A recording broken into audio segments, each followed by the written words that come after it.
खरुताईचं आहे. हे बघा बिल्ल्याला उचललं, हे बघा उचललं बिल्ल्याला. ह्याच्यात आपण काय करू शकत नाही बरं का, काय करू शकत नाही. उचलून ह्यांच्यामध्ये आपण हस्त असे काय काय घटना घडते त्या, आणि त्या घटना घडल्यावर मग असं वाटतं की जीवन आपलं कधी संपत नाही, जीवन हे चालूच आहे आणि प्रत्येकाचं जीवन. 3 शिरे 6 हात तया माझा दंडवत.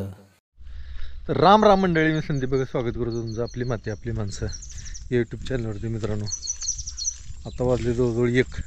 तर गायींची जागा बदलायची, गायींना जरा चरायला बी सोडायचे आणि परत आपली पुढची काम आहे ती काय. सोम्याला माझा आवाज आला की त्याने हंबरडा फोडला.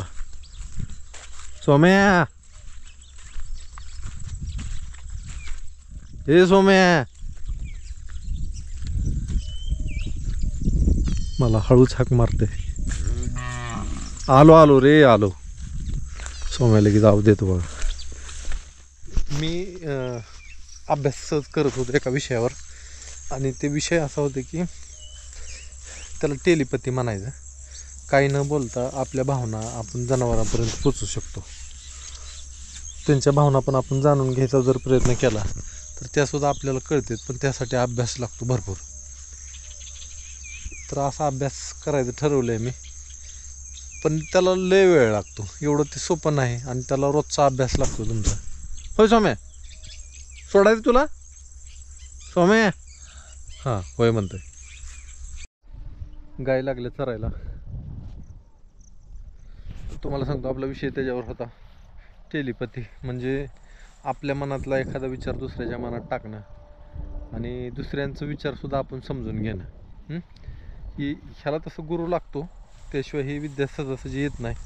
पण तुम्हाला सांगतो, तुम्हाला मी एक सांगतो बघा. आपल्याला जी इंद्रिय दिलेले आहेत देवाने, नाक, कान, जीभ, त्वचा, ज्याने स्पर्शाने आपण ओळखू शकतो, किंवा आपण एखाद्याला स्पर्श केला तर म्हणजे बाह्य जगाशी संपर्क करणारी जी इंद्रिय येते का, ती इंद्रियाद्वारे आपण बाह्य जगाशी संपर्क करू शकतो. डोळे.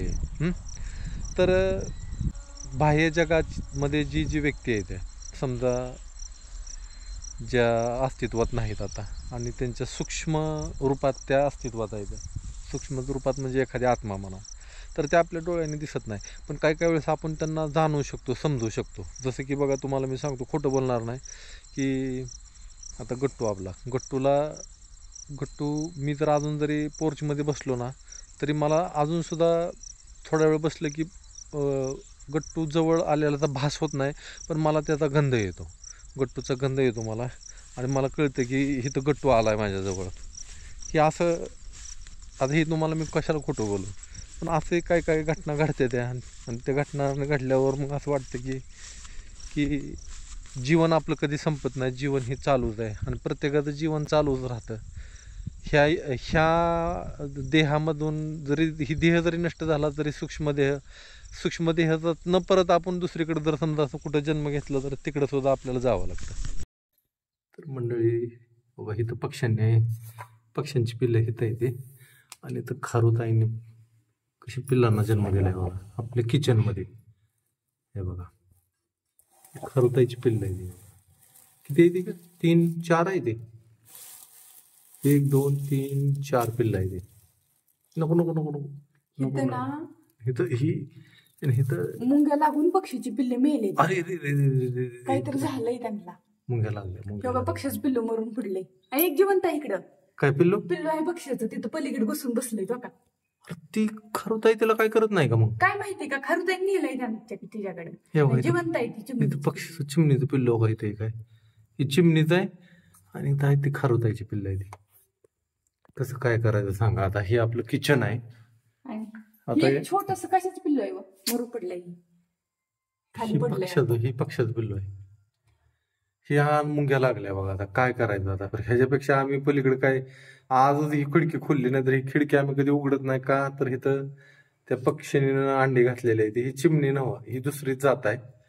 आणि आज खरुताईने पिल्लं इथं घातली ती, ही आज आम्हाला दिसतंय इथं. पण आता काय करावं, आता ती पक्षीची पिल्लं उचलून टाकावी, नाही तर मुंग्या लय होत्याला इथं. काय ते मेले ती जाता असं बिन तसं बी. इकडे जिवंत आहे ना, आता ती जिवंत आहे, त्याला कसं आलं तिथं का खारुताईने नेलंय तिकडं. ही जी दिसतंय का, ही काळ, ही पक्ष्याचं पिल्लू आहे बघा. हे बघा, आता मला असं वाटतंय की ही खारुताईची पिल्ल आहे. ती नाही ती 3-4 पिल्ल आहे ते. हिथं एक पिल्लू मरून पडलंय पक्ष्याचं. हे बघा, इथे पाय आहे. का खारुताईने मारली ती काय माहिती, काय माहिती लगा. चिमणी जी प्रकार आहे का, ती ना असं घरट्यात अंडी इकडं इकडं इकडं अशी 4-5 ठिकाणी अंडी देते. ही पक्षी ना, ही पक्षी ह्या गडकीत पण घर होतं त्यावेळेस पण बघितले. ती 2-3 ठिकाणी अंडी घालतात. बघा ना, आता हिथं चांगली होती पिल्ल, तर हिथं एक घातलं होतं, तिकडं पण होती. काय करायचं, ती जी मेलेली आहे ती त्याला आजात उचलून बाजूला आणि ती खिडकी व्यवस्थित लाव, म्हणजे त्यांना परत भीती वाटाय नको. काय प्राणी सुद्धा एकमेकाचा शत्रू कसा आहे बघ ना. हा, प्राणी पक्षी.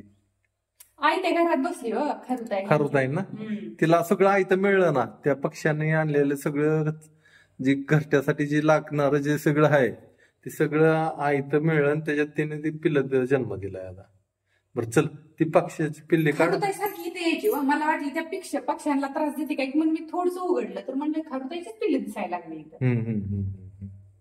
असू दे. आता हे कसं करायचं, ती पक्ष्याची पिल्ल बाजूला काढून टाकायची मेलेली, आणि ती खिडकी हाय अशी लावून टाकायची. काही सुद्धा करू नको, तो काहीच करू नको. पिल्ल बाजूला काढून टाकायची फक्त. घरट्याला काय करायचं नाही. ती खारुताईने आता पिल्ल दिले तिची ती मोठी होऊन, आणि इतक्या त्रास द्यायला लागले त्या खारुताई सगळ्या घरातनं. तुम्हाला सांगतो, शेंगदाणं खा, भुईमुगाच्या शेंगा पळवून ने घरातनं. आता हिनं भुईमुगाच्या शेंगा ज्या होत्या थोड्याफार बाहेर नेऊन ठेवल्या, खावा काय बी करा. खारुताई आली आणि आपण हिथं ठेवलं होतं चिमणीचं पिल्लू घेऊन हिथं आले, आणि हिथं तिनं मारून टाकलं का काय मला ती मारून टाकलं वाटते. काय करत होती तो का. हे बघा, खारुताईच आहे. हे बघा, पिल्लेला उचललं. हे बघा, उचललं पिल्लेला. ह्याच्यात आपण काय करू शकत नाही बरं का. काय करू शकत नाही, उचलून ह्यांच्यामध्ये आपण हस्तक्षेप काय करू शकत नाही. लय मारायला लागली, विचित्र मारायला लागली. ओ, हे कधी फडफडायला लागलं. ते पिल्ल्याला बाहेर सोडायचं का, कसं सोडणार बरं. जरी ती बाहेर सोडलं तरी ते त्याच्या आई वाचून मरून जाणार. प्राणी सुद्धा किती निर्दयी आहे. तर दुसऱ्याच्या उघड का जरा खिडकी, ती खारुताई जाऊ दे नको सोडू. तिची बी पिल्लं आहे ती गेली पळून. राहू दे. आता ते पिल्लू कुठे गेलो, पडला. पिल्लू बी पडलं खाली म्हणजे ते आलंय. चालतंय, दाखवा चालतंय की. हे बघा, पिल्लू आहे, चालू जाय अजून. नको काय करू ते. नाही ना, मला वाटतं मारत नाही काय की बहुतेक. ती ठेव आतमध्ये, नको काय त्याला हे करू. नाहीतर तिच्या घरात ठेव. परत जरी काय केलं तरी ती परत ती येणार, ती तसंच करणार आहे. नाही, मी ती पिल्ल्याला ना खाली ठेवते बाजूलाच. कोणत्या पिल्लाला? ह्या पिल्लाला खाली कुठे ठेवणार तू? त्याला तिची आई चारा आणून टाकणार. अजून ती चारा खायच्या स्थितीतलं पिल्लू आहे ते. घरचे ठेवू, आपण काय करू शकत नाही. आपण काय सारखं लक्ष ठेवू शकत नाही. आजच आपण खिडकी उघडली आहे, त्याच्यामुळे तू नको नाही दिला ह्याच्या. नको काय करू, त्यांना हात नको लावू. ही का पक्षीची पिल्ल मारून टाकते ती. ही पक्षाचंच पिल्लो आहे. हो का, टाकलं का मारून? मग काय, जाऊ दे. आता ती काय झाले बरं का. हो का, ही पक्षाचंच पिल्लो आहे, मारून टाकलं का मारून. खारुताईने मारून टाकली. जाऊ दे. ती काय कर आता, ती काय व्हायचं ते उदी, ती घरट्यात ठेवू. बस नको त्याला चिवडत बसू. अजून एक आहे बघा, आहे का, इथं पाय आहे अजून पण. काढ मग त्याला, काढ आता. ते उघडलं तर काढ की. डेअरिंग बाजायला का, मला हात लावून नाही वाटत.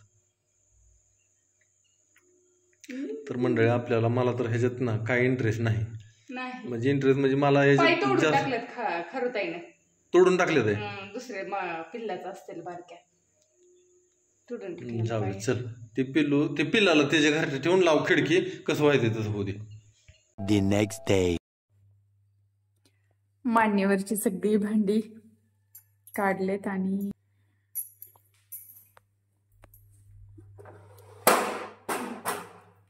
नंतर नेट ठेवते. आता मस्तपैकी सगळं साफ करून घेतले. अजून इथं थोडी भांडी घासायची राहिलेत, आणि बाहेर पाऊस चालू झाला म्हणून भांडी मी इथंच नितळलेली भांडी इथंच पालती घालून ठेवलेत. फॅन लावला होता, आता बंद केलाय. सगळी भांडी घासून ठेवलेत. अजून इकडे बराच पसारा आहे, आवरायचा आहे, आणि सगळं काढायचं म्हणलं की वेळ लागतोच. चला नंतर हे लावल्यावर दाखवते तुम्हाला कसं दिसतंय ते. इकडे आपलं देवघर सुद्धा एकदम स्वच्छ करून घेतलंय मी.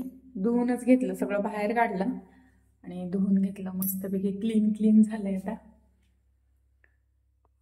आता उद्या डायरेक्ट देवपूजा केल्यानंतरच बघू. आता मला बाकीची बरीच कामं आहे ती करून घेते. कसं दिसतंय एकदम स्वच्छ. आपण इथं ना आरती वगैरे करताना हे कापूर जाळतो ना, त्यामुळं त्याचे काजळी